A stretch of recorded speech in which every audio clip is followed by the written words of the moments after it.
Today we'll be going over another banger movie franchise titled Taken. This will include Taken 1, Taken 2 as well as Taken 3. Without further ado, make sure to sit back, relax and enjoy the recap. The first movie kicks off with a recording of a young girl's birthday party. Opening up her toys and blowing out her 5-year-old birthday cake, Brian Mills awakens before turning on his lamp and looking at a portrait. That morning, Brian makes his way to a local store to buy a karaoke machine. Once he returns home, the gift is gift-wrapped and ready to go. Later in the day, Brian makes his way to a gorgeous mansion for his daughter's birthday party. Immediately, he is approached by Lenore, his ex-wife. Not allowing him to go to the kids section, the two obviously have beef with one another when Brian's daughter rushes and gives him a hug. Kim then proceeds to open up the gift to find the karaoke machine and thanks her dad as she aspires to be a singer one day. Simultaneously, Kim's stepfather walks in with a horse, which just shows how rich and successful of a man he is. Stuart immediately taunts Brian, and it is obvious these two have more beef than Kendrick and Drake. Later that night, Brian puts Kim's birthday picture in her picture book and reminisces over the good old days in the solitude of his house. Feeling quite lonely, his friends suddenly surprise him with some drinks and a simple barbecue. They speak on how Brian is a retired soldier and laugh at how he has an attention to detail problem and must know everything about everyone. The four men then have a laugh with each other and their good times they had when they were stationed together. On their way out, Sam tells Brian of a gig to take a singer to and from her concert for $2,500. Being quite the deal for only 4 hours of work, he obviously says yes, because I would not recap this trilogy if he turned down that deal. The following night, Brian and his friends escort the pop star Shira to the festival. Taking the celebrity into her room to get prepped, Brian introduces himself to her and mentions he has a daughter who wants to be a singer and if she has any tips. Shira says to pick another career and goes to perform. As the boys play some poker waiting for the festival to finish, Brian gets a call from Kim, who is quite impressed that her dad got to meet Shira. She mentions wanting to have lunch tomorrow with him, and a father could not be more happy than this. Upon finishing, Shira is walking to her car when a gate is opened and fans start pouring in. As Shira walks with Brian, a man with a knife attacks them but is easily subdued. The pop star is quickly taken into the car, to which Brian gives her a drink to help her relax. Beginning to cry, she lies on Brian's shoulder, and once the night is completed, all men receive their pay for the night. Brian gets asked to see Shira in her room, and he goes there to a very grateful woman. She hands Brian a card and makes him understand that his daughter could be a singer. Both her vocal coach and manager's number are on the card, and the payments is her shout. Brian thanks her and she thanks him for saving her life. Following this, Brian is ecstatic at meeting his daughter, who is problematically accompanied by his ex-wife. Kim explains to her dad that her friend Amanda is going to France with her cousins and invited her to tag along. Seeing that she is under 18, both parents need to sign for her to leave the country without them, and this hurts Brian, who thought his daughter wanted to just go out with him. Nonetheless, he mentions he is not comfortable with her traveling and proposes he tags along. Lenore puts it on him, and Kim begins to cry and leaves before he gets to show her the card he got for her. Lenore then has a one-on-one with Brian and makes sure her insults hit deep before leaving also. You're pathetic. Feeling quite bad, he quickly goes back to Kim and accepts under the condition she calls him every night. That gets quite a loud and happy reaction from his daughter. When the time comes, Brian takes Kim to the airport and gives her places she should avoid in Paris. Kim mentions how her mother calls him a paranoid from his job, which she only knows was government-facilitated work. Having a D&M with each other, Kim kisses her father and soon arrives at the airport. Problematically, when unloading the baggage, Brian sees a map detailed with quite a few locations, routes and dates on it. When Lenore arrives, he questions her and she admits to knowing Kim's true travel plans, that she wants to follow a rock band's tour around Europe. Brian is pissed at hearing this, and Lenore pleads with him not to break their daughter's heart. He agrees and puts on a smile to keep her happy and takes a photo of her before letting her go. Soon enough, Kim and Amanda land in Paris and go to take a photo when a stranger offers his services. Introducing himself as Peter, he and the two girls have some banter with one another, only for Peter to offer them a lift to their place. Brian, as you'd expect, calls his daughter, who is busy hanging out with Peter outside Amanda's place. Peter invites the girls to a party that night, and Amanda accepts against Kim's judgment, and he tells them to be ready at 9. Immediately after leaving the two girls, Peter calls someone and says there are two 18-year-old girls on the 5th floor. The two girls meanwhile are excited to be abroad with each other, but Kim isn't too happy Amanda lied about using hotels, even though they were at her cousin's place. Amanda doesn't give it a second thought and just turns up some music. Simultaneously though, Brian tries calling his daughter, who does not hear her phone ring due to Amanda being a little crazy.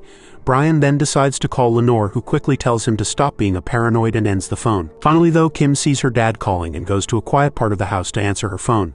Brian says he'd like to speak to one of Amanda's cousins there, and Kim confesses they are not there but promises she did not know. Out of nowhere, Kim's heart drops when she spots men approach Amanda from behind and grab her.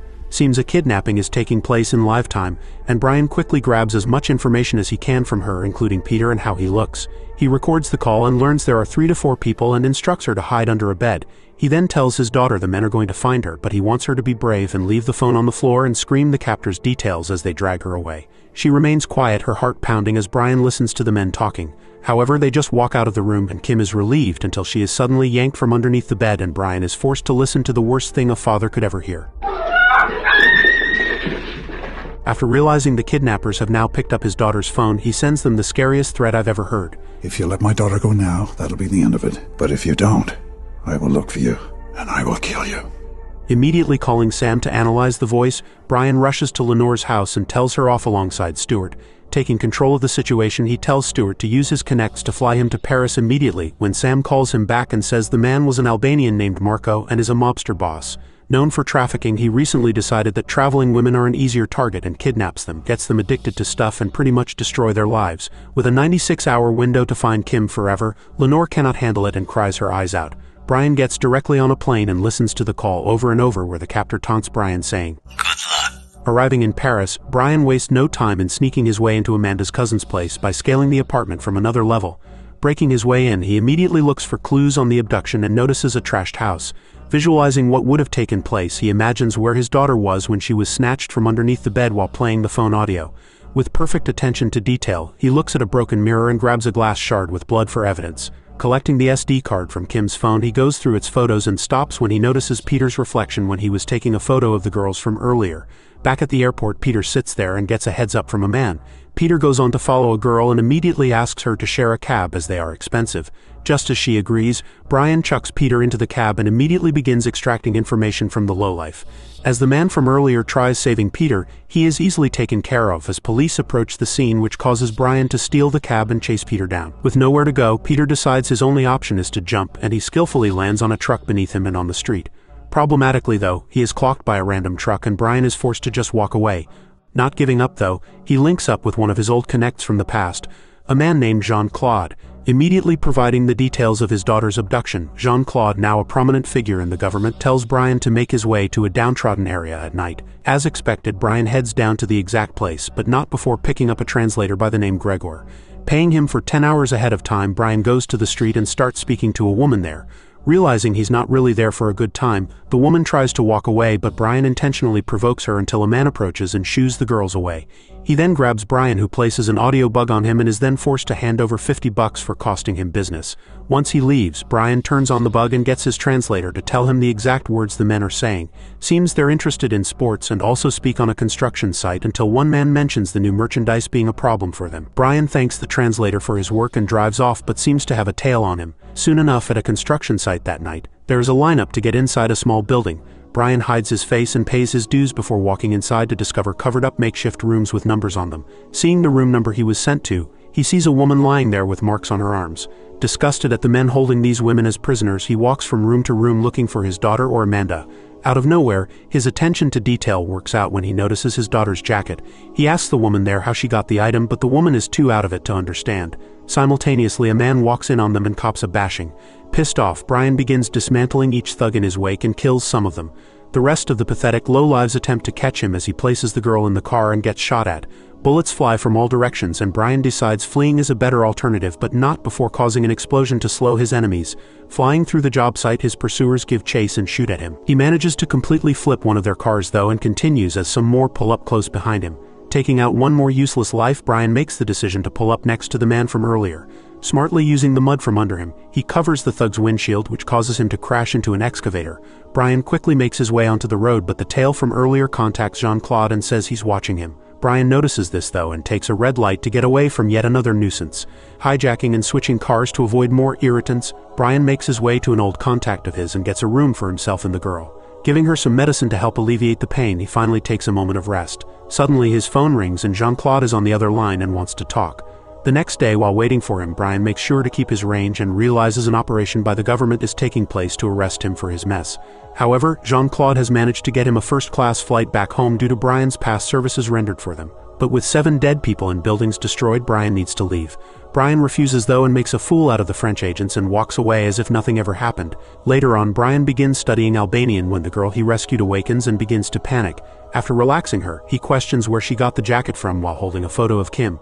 The young girl explains she was abducted and forced into a red house where a young girl gave her the jacket. Crying, she further explains a sign she remembers seeing of her abduction spot. Brian immediately heads there and just walks straight inside the complex and hands over his friend's card and threatens them with 30 agents unless he speaks to the boss. The boss agrees to meet with him, and Brian links up with multiple men and says he wants to negotiate the rate. They say that they have already done that with Mr. McCon, who Brian mentions has been moved. The men there, thinking he is Jean-Claude, listen as he asks which one is Marco and doesn't get an answer. Threatening them with an extra 10% for not answering his questions, he lectures them and demands 20% of profits for at least a year. With that, one of the men hands over some money, only for Brian to hand over a note in Albanian for the men to translate for him. They laugh, and one of them tells him good luck, which is the exact person who threatened him earlier. On the phone, Brian tells the man he found him, and he realizes who Brian is just as a fight takes place. Brian isn't messing around though, and completely obliterates all men that dare approach him. Killing one after the other without missing a single shot, he heads upstairs to find abducted girls in room after room. However, he discovers Amanda, who is unfortunately dead, taking the man that told him good luck earlier prisoner. Brian uses his torture tactics from past experience to get information from the man. Doing whatever is necessary, the man refuses to talk and spits in Brian's face, which earns him some excruciating pain. After finally conceding, he says Kim was sold to a man named St. Clair. Getting what he wants, Brian makes sure to leave his prisoner electrocuted and walks away, knowing he will die from it. That night, Jean-Claude returns to his house and his family when he sees Brian as well. Going to tuck his children in for the night, Jean-Claude picks up a pistol before getting back to the dinner table. Brian mentions Mr. McCon's name and the wife says she knows him. Brian asks his friend if he is involved in this mess, only for Jean-Claude to tell him he is taking bribes to look away. He then aims his gun at Brian and says he's taking him to the airport, to which Brian drops the pistol's bullets on the table and has already emptied out the gun. Taking out his own, he shoots the wife in the shoulder before threatening to end her life. That's the bullet I put between her eyes. Jean-Claude finally agrees to look for St. Clair and provides the address and photo he's looking for. Brian then knocks out his friend and finally knows where his daughter is. As you'd expect, Brian heads straight there with an undercover cop badge and gets his way into a party there. Looking around, he spots his low-life target go to an elevator, and he quickly approaches and holds a guard at gunpoint. After knocking him out, Brian goes through the place until a waiter spots him. Taking him out and posing as a waiter himself, Brian kills one of the pathetic low-lives participating in this hideous activity. Brian then quickly discovers a room full of rich scumbags that are buying their own personal play toys, which sells for hundreds of thousands. Brian then spots his daughter, who begins at $100,000. He forces the man in the room with him to bid and win the auction at $500,000. Problematically though, as Brian goes to collect Kim, he is dropped. Once he regains consciousness, St. Clair discovers that Kim is his daughter and tells him that he is also a father. However, business is business, and he must die. As he leaves, the goons go to kill him but greatly underestimate his skills when he breaks himself free and single-handedly kills one attacker at a time and uses one of their own guns against them. St. Clair's man then goes to check the gunshot and he too is killed. St. Clair immediately begins pleading for his life, and bullets are put into him to reveal Kim's location before Brian ends him. It wasn't personal. It was all personal to me. Running straight out, he sees the car his daughter is in and sprints through the streets to keep up with it. Spotting the boat all the girls are on, he needs a new plan and decides to hijack a car. Flying through the streets, he even uses the footpath to quickly make his way towards a bridge. Almost hitting cars coming his way, he skillfully evades traffic, and the buyer from earlier talks to his boss on the boat. Brian then gets to the bridge as the boat passes through, and he silently takes out a man on board. Finding a second target, he is thrown overboard while the girls are being taken to their rooms. The men on board eventually spot Brian and go on the hunt for him, only to be hunted themselves. Silently killing one pathetic human soul after the other, gunshots are fired and the other men are on the ready. They spread out and look for their target, who even whilst being shot at by an automatic kills his targets. Once out of ammo, he gets into close-quarter combat with the boss's right-hand man, and he sure as hell puts up a good fight. Eventually though, Brian gets the better of him and ends his pathetic, useless life. Going into the main room to see his daughter, the man asks to negotiate, but Kim cannot believe that her father went around the globe, killed so many people, and found her when not even governments could. A long hug is well deserved and they finally go back home. Kim is reunited with her mother and Stuart, who tells Brian whatever he needs is his. Lenore then approaches her ex and with tears in her eyes thanks him. He gets a hug and the family finally leave, but not before Kim once again thanks her dad for everything he has done for her. Some while later, Brian takes his daughter to meet up with Shira. Kim is literally speechless but is invited inside to kick off her new musical career. Taken 2 kicks off in Albania with a truck driving through the mountains to a village named Tropoje.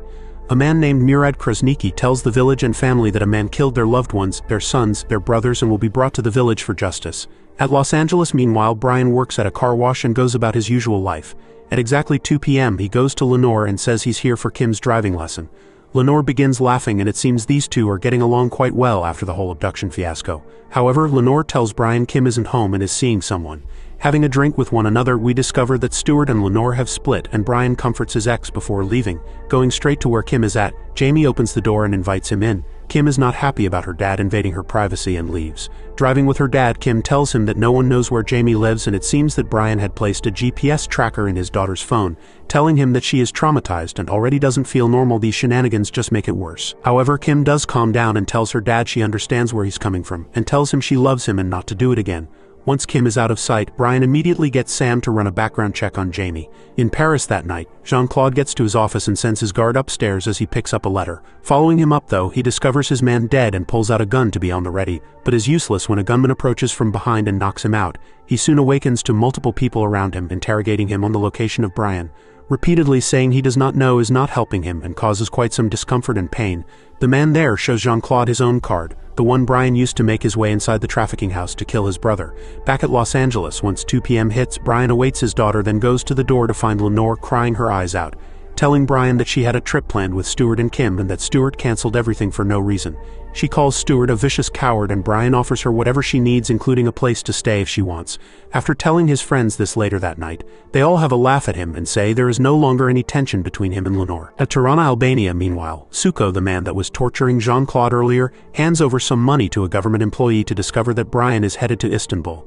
With pinpoint accuracy, Brian is there working as a security guard. Calling Lenore to speak with her and Kim, he is over the moon when he discovers they've followed him to Istanbul as a surprise visit. He is confused on how they found him, only to reveal Sam gave them some inside information. Escorting them to their new residence with a gorgeous view, he lets the two girls settle as he goes to finish work. Murad and his crew in the meantime drive from Albania and arrive in Istanbul. While Brian finishes work for the day and packs up his weapons and gear, he heads back to Lenore and Kim. Lenore tells him she wants to just hang out and have a bath. Seems Kim and Brian are going out on their own, and weirdly enough, Brian takes her to a club. Soon after, they go on a boat cruise where he explains history to his daughter.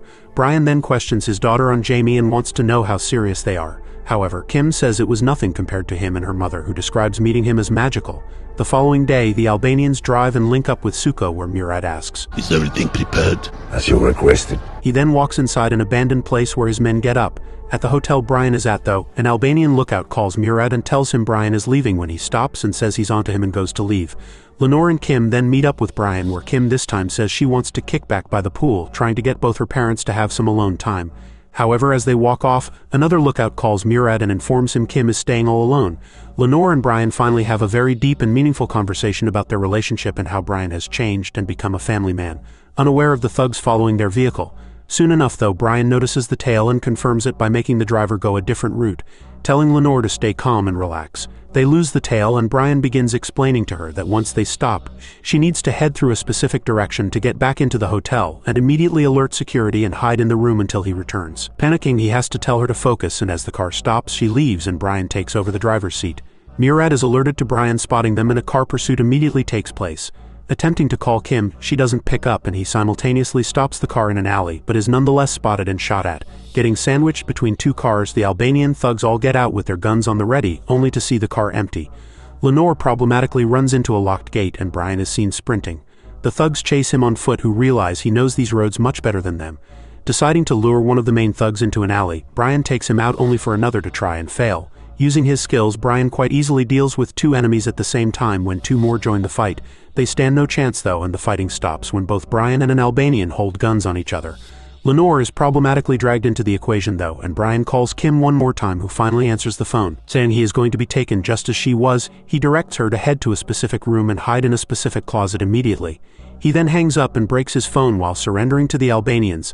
They smash him to the ground and bag both of their new prisoners while Kim gets on the move. The duo are then dragged into a van and taken away, but Brian listens and pays attention to every turn and sound around them. Counting the seconds on the stopwatch, the Albanians make their way into Kim's room to find it empty. Security is then alerted to immediately head to the 4th floor, and Kim in the meantime rushes into her dad's room and climbs out of the window while her dad still analyzes all details around him to perfection. The van finally stops at Murad's temporary base of command while the Albanians get into Brian's room and find Kim's slippers just as Kim gets into the next room and hides in a closet. The Albanians also begin climbing to the next 2 rooms and Kim hears one of them inside. Remaining quiet in the closet, the man opens it and finds nothing. Going to open the 3rd one though, his teammate gets into a room and kills a witness there, causing Kim's man to rush out. Simultaneously, security arrives on the 4th floor only to get gunned down by the Albanians. The hotel is immediately placed on alert, and Kim is safe for the time being. But Brian, on the other hand, is not safe at all. Being tied up and alone in a room, he begins using his feet to push a device out of his pants. He then raises it up and attempts grabbing it with his hands, but it drops. He does it again though, and this time grabs it to reveal it is a phone. Immediately calling Sam, he problematically does not pick up the phone. A bad habit people in this series all have. Kim, however, answers and Brian lets her know of the situation before telling her to get to the US Embassy. Saying that she wants to find and save both her parents, Brian refuses but changes his mind when she too refuses to listen. Leaving the closet, she grabs her dad's suitcase and inputs the combination to reveal a lot of stuff. But using a map, Brian instructs her to grab one of his shoelaces from his closet. Also using a pen, she draws a 3-kilometer radius from the hotel, followed by a 3-kilometer radius of the markets. But with no overlapping areas, he instructs her to grab a grenade from his suitcase and find an empty place to throw it where he can hear it. Taking out the pin, she throws the grenade underneath a car and blows it up. Brian counts the seconds it takes to hear it and tells his daughter to draw another circle of 4.5 kilometers around the hotel. This time there are 2 intersected points, and Kim goes to the rooftops to tell him which way the flags are blowing.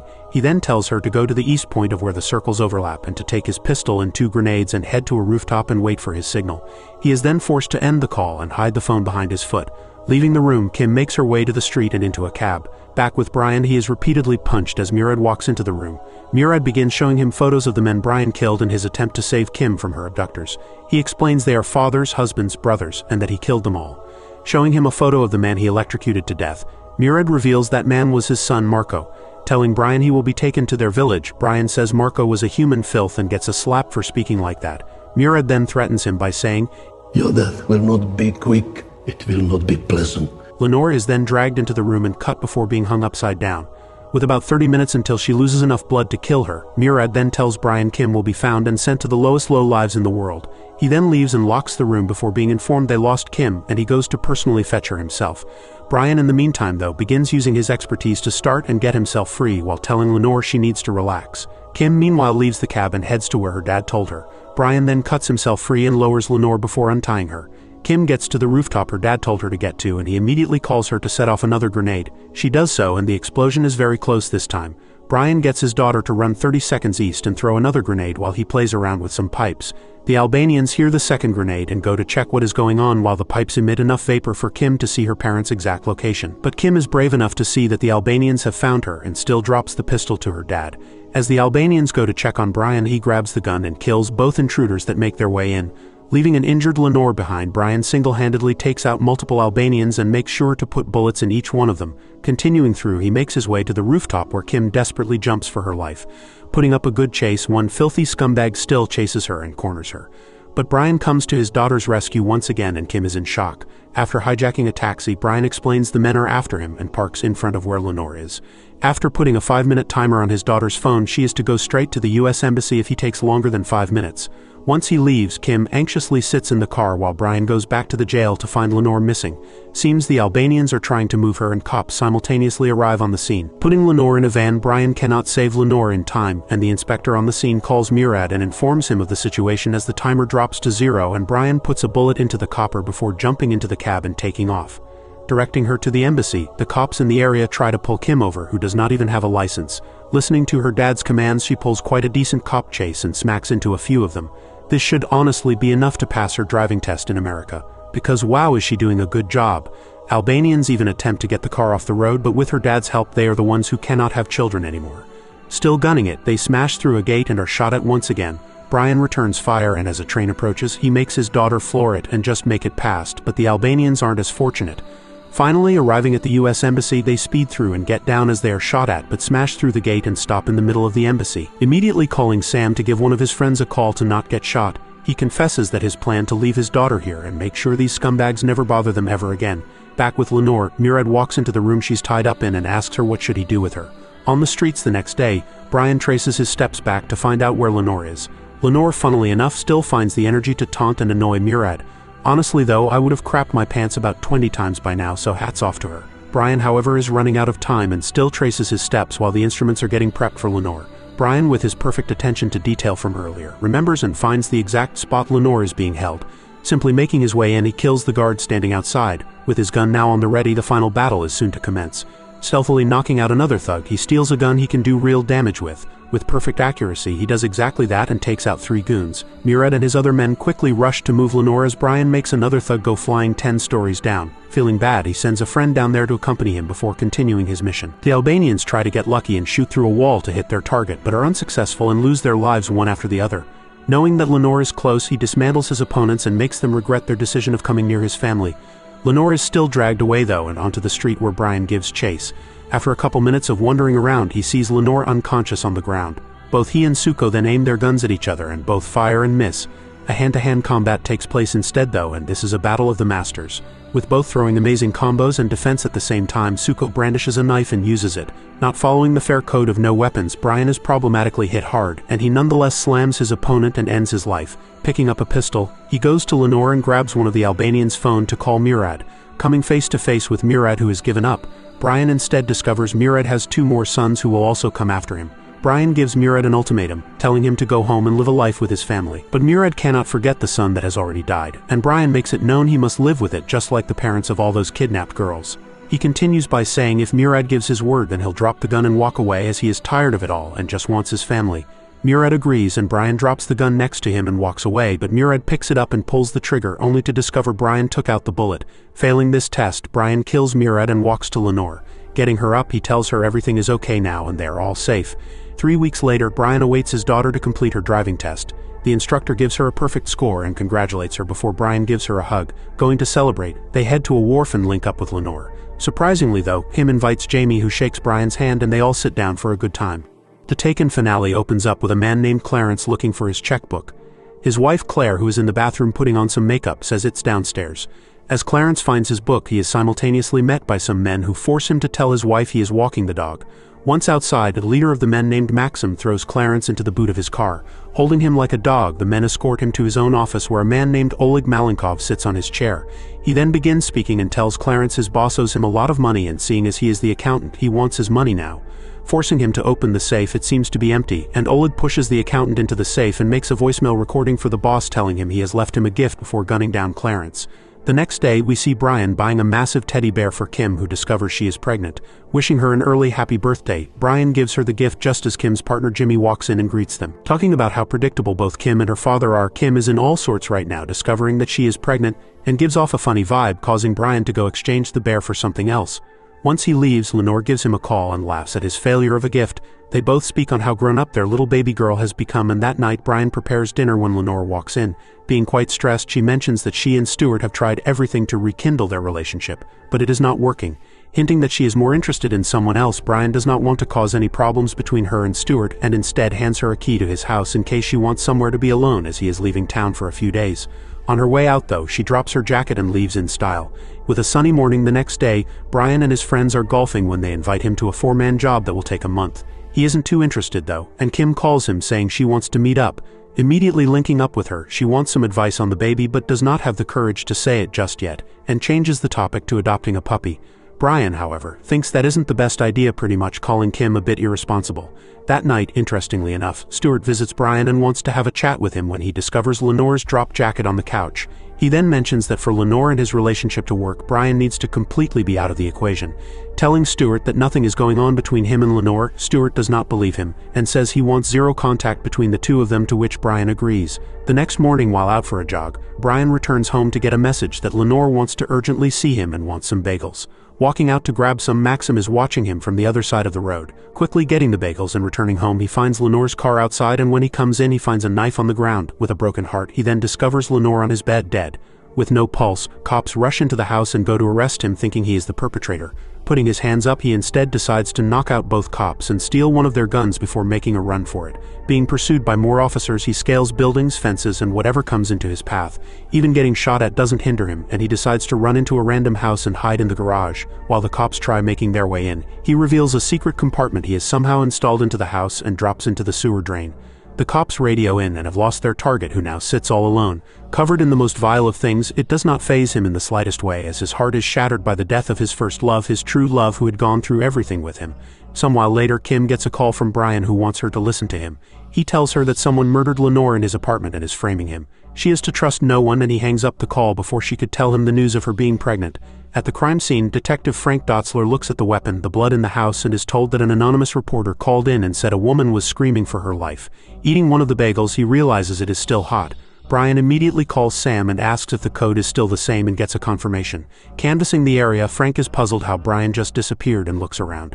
Moving the truck, he discovers the hole where Brian vanished in. Brian in the meantime heads to a warehouse and goes to the back to open up a secret door. Heading to a place he and the boys had ready, he picks up a strap and wants to kill the people responsible for this. Frank meanwhile speaks to Stuart, and Kim comes from Lenore's bedroom crying and asks Frank if they could leave it for another time. He respects her wishes and tells Garcia to vacate the bedroom. Kim then has a breakdown and swears that Brian did not do it and tells Stuart to back off. Telling Frank that her dad loved Lenore, she walks away. Being through hell and back with her mother and father, this time she is all alone and when she needs it the most. At the morgue, Stuart tells Frank about both incidents in Paris and Istanbul, and while he doesn't have all the details, Brian's life is surrounded by dangerous people. With guts of steel though, Brian sneaks his way into the morgue with the cops being outside. Pulling Lenore's body out, he stares at her in disbelief and grabs a strand of hair before putting her body back. Frank then tells his team that Brian is a ghost, a man that joined the army at 21 and special forces at 23 before completely disappearing. For the time being, the best way to find him is by watching his daughter. He also wants both Brian and Lenore's GPS coordinates downloaded and corresponded, but Brian beats them to it, getting into Lenore's car to grab the data. Garcia and another man walk towards the car. However, the GPS coordinates are downloaded and Brian escapes just before the men see him. Back at his makeshift headquarters, Brian goes through Lenore's previous coordinates, and one place is quite strange. Heading to a gas station some distance away, Brian acts as an officer and asks the receptionist for information, but she doesn't have any. Going to another worker, Brian asks to look at the surveillance tapes. Looking through the tapes, he hears officers arriving at the station, but also sees Lenore on camera. The officers ask the receptionist for information on Lenore, only for her to say she already told them. Discovering that Brian is acting as an officer, they rush to arrest him just as he realizes Lenore was kidnapped, and he simultaneously gets caught red-handed while spotting a tattoo on the hand of one of the kidnappers. Giving himself up, the two officers escort Brian out in handcuffs, where he is immediately arrested for the murder of Lenore. Frank is alerted to the new development and calls Garcia in a panic.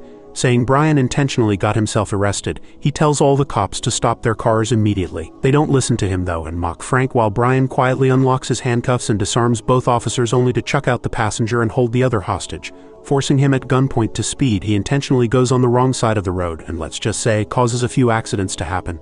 Garcia and his man get out and aim their guns at Brian, who is hit from other cars around him. Forcing the officer to drive off, he eventually stops the car and kicks him out. Downloading the data from the police computer, Frank is in a chopper when the call is announced, and Brian is pursued. Multiple police cars attempt to stop him, but his driving skills are second to none. Making a barricade, multiple officers shoot at him, but this isn't enough to stop him. In a car park, he intentionally stops the car, then puts it in reverse to fall and get stuck in an elevator. The car then ignites and takes out a massive part of the building, when Frank is suddenly called by none other than Brian, who tells him he now knows what he's capable of. He tells Frank that he is innocent and needs 2 days to prove it before dumping the phone and walking off. Frank goes through the surveillance video with Garcia and is in shock when he discovers that a group of men abducted Lenore. Brian already knows this though and has a visitor in his base of operations. Sam is told the details of everything that has happened so far and is handed all police intel of Lenore as well as a strand of her hair for analysis. At Lenore's funeral, meanwhile, Frank sits outside with his surveillance van and listens on people hugging Kim and telling her it's going to be alright. Sam then runs some interference and jams the audio before telling Kim her dad will be in touch and to stick to her usual schedule. Realizing her dad is watching her from a hidden camera, she blows him a kiss and Frank exits the van to have a look at Kim in person.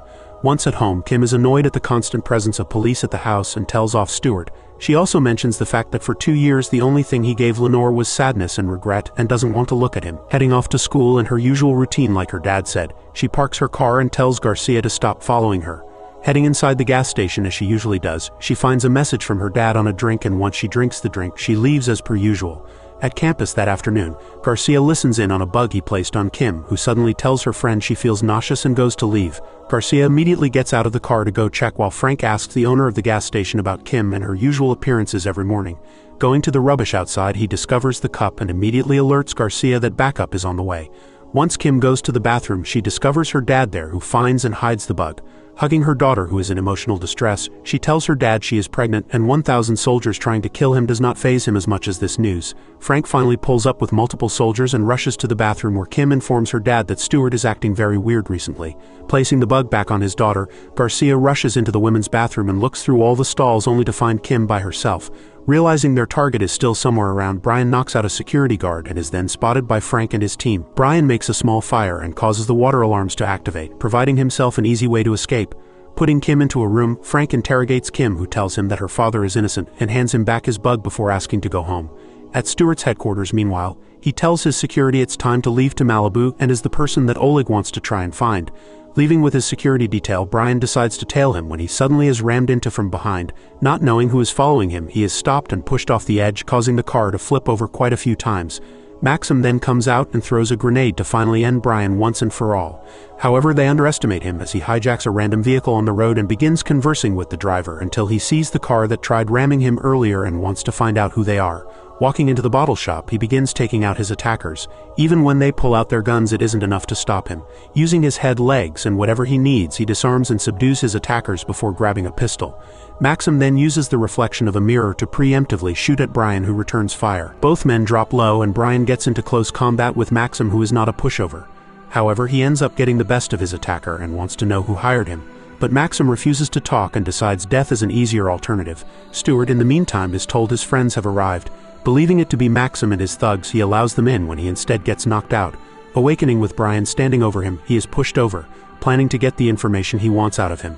He confesses he is confused and wants to know if the Russians were following him because they work for him. Stuart denies it and blames Lenore's death on Brian, who wants to know what Stuart is hiding. After confessing that he owes Oleg Malenkov some money, he targeted Lenore, and as she was seeing Brian behind his back, he didn't mention anything to the authorities. Brian wants to know why Oleg is chasing him though, and it seems Stuart threatened them by using Brian's name. Apologizing, Brian shuts him up because they're coming after Kim next. Sitting all alone in her room, Sam aims his gun at a copper when Brian's old crew all get to work. Brian then makes his way into the house to knock out 2 guards. The final one is easily taken care of as well, and Kim sees her dad, who wants her to leave. The entire crew leave and Frank debriefs his team about Brian's friends, who all have disappeared in their early 20s after serving the Navy SEALs or Special Forces. Being explosive demolitions or communicational experts, the only thing linking them together is their company named Private Security International. Putting up the feed of Maxim dying, Frank informs his team that he did not want to divulge any information and that something very strange is going on. He wants to bring in any of these 4 men who all know something they don't. Back at the base of operations, the main crew alongside Stuart and Kim have come to the conclusion that Oleg needs to be eliminated in order to keep Kim safe. Stuart then gives them all information on Oleg and says he served in the Russian army, was part of the Russian Special Forces, and when the Soviet Union collapsed, a man with his expertise was hired and in very high demand. Getting into business with him for heavy machinery, they made quite a profitable business when one of their deals went south. Kim loses the plot and wants to kill Stuart and blames him for her mother's death. Brian then tells Stuart to call Oleg and put it on speaker.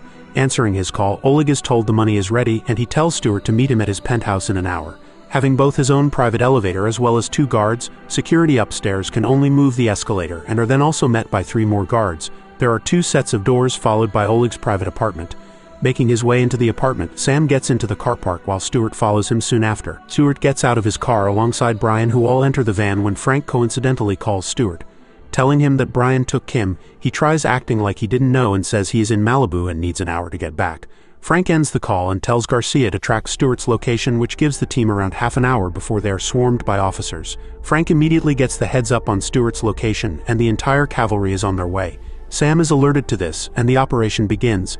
Brian once again apologizes to his daughter for yet another problem in her life, and Frank gets an interesting call from one of his agents telling him that both Stuart and Lenore had life insurance at $12 million apiece.